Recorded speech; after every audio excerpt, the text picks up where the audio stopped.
Hello friends, இன்றைக்கி நம்ம mutton biryani ஈஸியாக எப்படி செய்யுதுன்னு பார்க்கலாம். அதுக்கு குக்கர் வச்சுக்கலாம். குக்கரில் எண்ணெய் போட்டு பட்டை, கிராம்பு, லவங்கம், ஏலக்காய் அதெல்லாம் போட்டு பெரிய வெங்காயம் நறுக்கி வச்சுருக்கேன், அதையும் போட்டு பொன்னிறமாக வணக்கிக்கலாம். அடுத்ததாக இஞ்சி பூண்டு பேஸ்ட்டு 1 டீஸ்பூன் போட்டுக்கலாம். அடுத்ததாக தனி மிளகாய் தூள் 1 teaspoon, garam masala 1 teaspoon, biryani masala 1 teaspoon தேவைப்பட்டால் போட்டுக்கோங்க.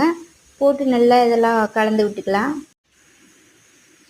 கலந்து விட்டதுக்கப்புறம் புதினா கொத்தமல்லி 1 கைப்பிடி அளவுக்கு போட்டுக்கலாம். புதினா கொத்தமல்லியும் 1 நிமிஷம் வணக்கிட்டு தக்காளி போட்டுக்கலாம். தக்காளி போட்டு அதையும் நல்லா கொலைய வணக்கிக்கலாம். கொலைய வந்ததுக்கப்புறம் சால்ட்டு போட்டு நல்லா கொஞ்சம் வணக்கிக்கலாம். எண்ணெய் பிரிஞ்சு வர அளவுக்கு வணக்கிக்கலாம். வணங்கினதுக்கப்புறம் எடுத்து வச்சுருக்கிற மட்டன் போட்டுக்கலாம். மட்டனை போட்டு நல்லா கலந்து விட்டுக்கலாம். உப்பு கொஞ்சம் தேவைக்கு சேர்த்துக்கலாம். சேர்த்த பிறகு நல்லா கிளறிட்டு தண்ணி ஆட் பண்ணிக்கலாம். 1 கப்பு அரிசி எடுத்திருக்கேன், 2 கப்பு தண்ணி ஊற்றிக்கலாம். தண்ணி ஊற்றி நல்லா கொதி வரட்டுங்க, வெயிட் பண்ணலாம். தேவையான அளவு உப்பு சேர்த்துக்கோங்க.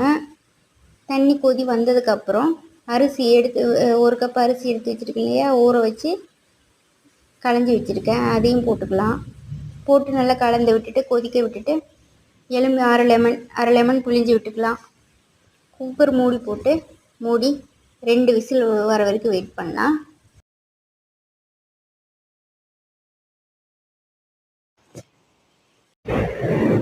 மூடி ஓப்பன் பண்ணி பார்க்கலாம்.